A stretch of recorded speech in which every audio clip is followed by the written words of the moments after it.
Hello dears, ഇന്ന് നമ്മൾ plain ഡ്രസ്സിൽ ചെയ്തെടുക്കാൻ പറ്റുന്ന ഒരു അടിപൊളി ഡിസൈനാണ് നോക്കുന്നത്. ഗോൾഡൻ കട്ട് ബീഡ്സും സിൽക്ക് ത്രെഡും ഒക്കെ യൂസ് ചെയ്തിട്ടാണ് നമ്മൾ ഈ ഒരു വർക്ക് ചെയ്തെടുക്കുന്നത്. ആദ്യം പാറ്റേൺ നമ്മുടെ ഫാബ്രിക്കിലോട്ട് ഒന്ന് വരച്ചു കൊടുക്കുന്നുണ്ട്. നെക്കിന് താഴെയായിട്ട് യോക്ക് പോർഷനിലാണ് നമ്മൾ ഈ ഒരു വർക്ക് ചെയ്തെടുക്കുന്നത്. പാറ്റേണിലെ സ്റ്റെമ്മിന്റെ പോർഷനിലൊക്കെ കംപ്ലീറ്റ് ആയിട്ട് ഗോൾഡൻ കട്ട് ബീഡ്സ് ഒക്കെ ഒന്ന് തുന്നിയെടുക്കുകയാണ് ചെയ്യുന്നത്. നീഡിൽ നമ്പർ 10 യൂസ് ചെയ്തിട്ടാണ് ഈ ഒരു വർക്ക് ചെയ്തെടുക്കുന്നത്. ഒരുപാട് അടിപൊളി നെക്ക് ഡിസൈൻസും സ്ലീവ് ഡിസൈൻസും നമ്മുടെ ചാനലിൽ ചെയ്തിട്ടുണ്ട്. കാണാൻ ഇൻട്രസ്റ്റ് ഉള്ളവർ കണ്ടു നോക്കണേ. ഡിസൈനിങ് വീഡിയോസ് ഒക്കെ ഇഷ്ടപ്പെട്ട കൂട്ടുകാരാണെങ്കിൽ സപ്പോർട്ട് ചെയ്ത് കൂടണേ.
ഇപ്പോൾ കംപ്ലീറ്റ് ആയിട്ട് കട്ട് ബീഡ്സ് തുന്നിയെടുത്ത് കഴിഞ്ഞു. ഇനി നമുക്ക് സിൽക്ക് ത്രെഡ് 16 സ്ട്രാൻഡ്സ് എടുത്തിട്ട് ആ ചെറിയ റൗണ്ടുകൾ മാർക്ക് ചെയ്തേക്കണേൽ റിംഗ് നോട്ട് ഫ്ലവർ ആണ് ചെയ്തെടുക്കുന്നത്. റിംഗ് നോട്ട് ഫ്ലവർ ചെയ്തെടുക്കാനായിട്ട് നീഡിൽ നമ്പർ 5 ആണ് നമ്മൾ യൂസ് ചെയ്തിരിക്കുന്നത്. നമ്മുടെ ഫാബ്രിക്കിലോട്ട് ഏത് കളർ ത്രെഡ് ആണോ മാച്ച് ആവണേ അത് നമുക്ക് ചൂസ് ചെയ്യാം. ഓൾറെഡി സ്റ്റിച്ചഡ് ആയിട്ടുള്ള ഡ്രസ്സിൽ നമുക്ക് ഈ ഒരു വർക്ക് ചെയ്തെടുക്കാവുന്നതാണ്. ഓൾ ഓവർ ഡിസൈൻ ആയിട്ട് ഈ വർക്ക് ചെയ്തെടുത്താലും നല്ല ഭംഗിയായിട്ട് കിട്ടും.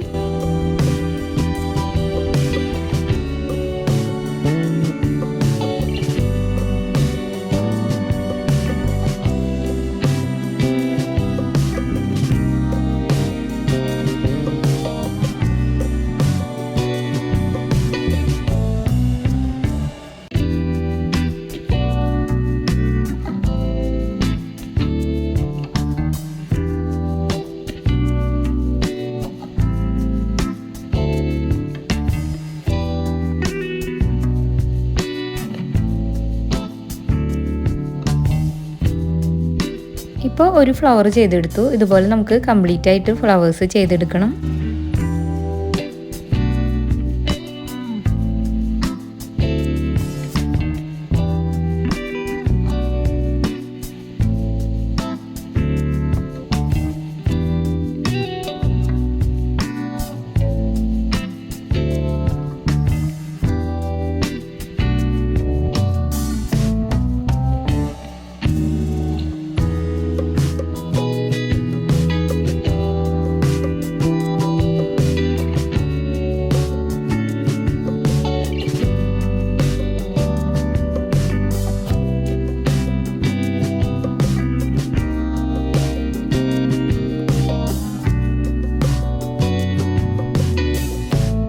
ഫ്ലവറിന്റെ സെന്ററിലായിട്ട് വൈറ്റ് ബീഡ്സ് കൂടെ ഒന്ന് തുന്നി കൊടുക്കുന്നുണ്ട്.